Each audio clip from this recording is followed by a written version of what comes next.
Assalamu alaikum. Зонада отурган Салмуарбек уулу Нурбек, Садыр Жапаров Нуркожоевич менен зонада 2 жыл бирге отурган жигиттин өмүр баянын кыскача кылып айта кетейин. Толук маалымат алгым келет деген инсандар үчүн жанагы комментарий жазып аткандарга билип билбей. Суроолор болсо менин WhatsApp номерим +996 702 69 69 87. Ушундай сен колуңдан келбегенден кийин эмнеге чыгарасың, тез кыймылда маселени чечпейсиңби деген комментарий жазгандарга. Жалгыз аттан чаң чыкпайт. Мен жалгыз болуп, анан чындыгында колумдан эч нерсе келбеген адаммын. Болгону ушул кыйналган адамдардын үнүн сиздерге көрсөтүп берүү, чыгарып берүү, мамлекет кызматкерлерден талап кылып ошол маселени чечкиле деген гана жумуш колумдан келип турат. Башка менде эч кандай полномочия жок. Сен видеого чыгарбай чечпейсиңби, тез Садыр Жапаровго жолукпайсыңбы, анан антпейсиңби, мынтпейсиңби деген туугандар, мындан 2 ай башта 1 ай обсуждение кылганбыз Нурбек экөөбүз. Зонадан чалат, видеобуз менен сүйлөшөбүз. Мен айткам, эртең интернетке чыккандан кийин сени ал жакта кыйнашат, башка болот, кандай десин деп экөөбүз акылдашып, кеңешип отуруп, акырында өзү ушул нерсеге мажбур болду, ушул нерсеге макул болду. Билем, сиз депутат эмессиз, президент эмессиз, министр эмессиз, эч ким эмессиз. Бирок менин үнүмдү элге чыгарып бериңиз. Мамлекет кызматкерлер президентим көрсүн. Ал киши мени жакшы тааныйт.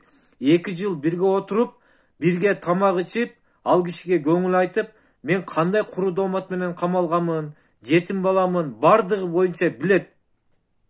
Мени көрүп эле калса тааныйт. Жардам берер бекен, ырайымдуулук берер бекен. Жөндөн жөн куру доомат менен 6 жылдан бери отурам. 17 жылга камап салган мени. Мына погон үчүн, результат үчүн. Андайлар миңдеп саналат зонада. Бул бир чекеси. Чыгарып бериңиз. Сураныч деген өтүнүч менен мен интернетке чыгарып атам. Өкмөт көрсүн, көзү сокур көрлөр көрүп, ушуга ырайымдуулук кылып, ушул бир жетим балага тиги делосун карап берсин, күнөөсүз жаткан болсо ырайымдуулук берип чыгарсын деген максат менен. Анан дагы бир нерсени айтып коеюн, бул бала өзү өзгөндүк бала да, жылалды айылынан. Апасы жактан байланышты, атасы жактан атасы өтүп кеткен, чоң ата чоң энеси өтүп кеткен. Кыскасы, атасы жактан да тууган уругу, апасы жактан да өкүнүчкө орой колунда жокпу, же шарты жокпу, же мүмкүнчүлүгү жокпу, билбем. Бишкекке барып келген, мага деле кыйын да туугандар. Мен чакырган жерге өзүм чөнтөгүмөн каражат, бензин коюп, жолдогу тамак аш, бардык расходту өзүм көтөрүш мага кыйын болуп кетти да акыркы күндөрү. Ошол каражат маселесинен мен бара албай жүрдүм Бишкекке. Эч кимси жардам бербеди. Айлам кетип мына кече Москвага барардан 1 жума башта карыз коола сурап атып, Алла үчүн тиги өкмөт үйүнө бардым, ушул Нурбек үчүн.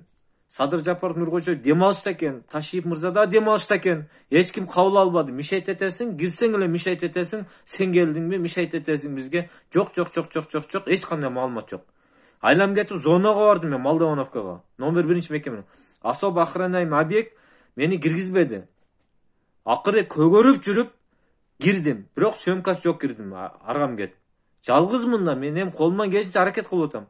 Кирсем начальниги текебер өзүнчө. Мен начальникмин дегенсип, сен бир эч ким эмессиң, колуңдан мындайча айтканда кокода келбейт дегендей кылып Нурбек менен жолуктурбады. Катын бергиле дедим. Хотя бы президентке ырайымдуулук сураган катын 6 жылдан бери жетпей атат экен. Берип койгула, мен апарып берсем, ага да көнбөдү. Эч кандай маалымат дагы бербеди. Мына мен ушул эгер жалган десеңер, зонага барган, өкмөт үйүнө барган видео TikTok'ка кирсеңер, блогер Бауыржан десе, TikTok'тон көрүп аласыңар ошол видеосун. Кайра келдим шүмүрөй бошко. Анан эле Москвага чакырып калышты. Билебиз, сен колуңан эч нерсе келбейт, бирок Дайыма чындыкты чыгарасың. Бизде да маселе бар мигранттар боюнча. Ошолордун баардыгын тартып чыгарып бер. Өкмөткө биз катты жазып жеткирип бер. Кызмат кылып бер деди, макул. Ал колуман келбесе деле аракет жасай берем да, Москвага бардым, киргизбей койду.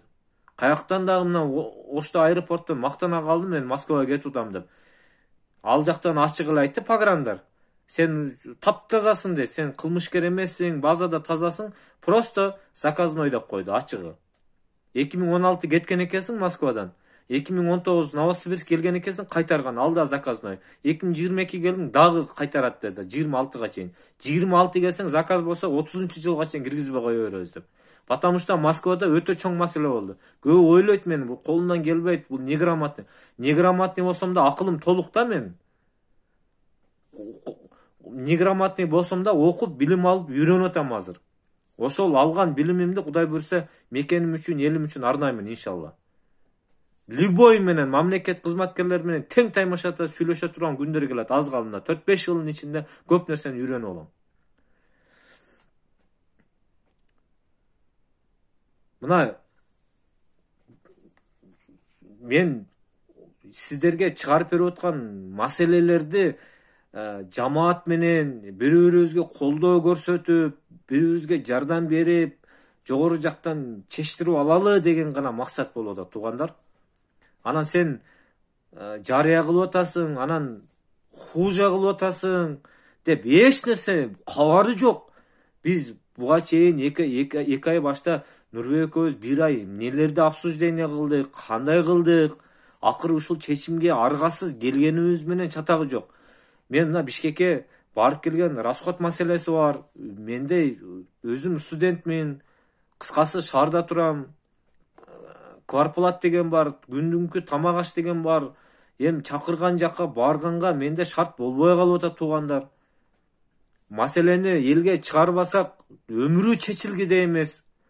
Биз дагы жинде эмеспиз да, ошого Нурбек экөөбүз келишип, сүйлөшүп, ушул чечимге келип мына видеолорду чыгарып атабыз. Кече зонадан келерим менен бекиткен 5000 акчасына простой телефон алып үлгүрүп калдым ага. Бауыржан ака, запись кылып калың. 5 мүнөт убактым бар, 10 мүнөт убакты запись кылып калың. Мен ушинтип сындырбаган жерим сындырып жүрдү деп атат. Туугандар, мына канчалаган адам көрүп атат мына. Бизде 140 000, 150 000 подписчик бар. 1 сомдон болсо да ушундай бир жетим жесирлердин маселесин көтөрүп чыкканда жардам бер. Мага эмес, ошолорго мен баарына отчет берип турам. Кандай болсо эмне. Ушундай жол менен салым кошолу деп атам. Мамлекетибизге, элибизге. Ушундай жол менен мен иштетип калайын деп атам, чечтирип калайын жогоруда отургандарды. Азыр мына соц тармакка кирсең, бирин-бири допроска чакырып аткан, бирин-бирин көтүн чукуп аткан, бирин-бири менен эле алек. Мына сырттагы тиги мен сырткы саясатты айтпай эле коеюн, ички саясат. Сырткыны ол качан чечилет билбейм мен. Мигранттар боюнча маселе, граница боюнча сырткы саясат мен жакынкы күндөрү көзүм жетпейт.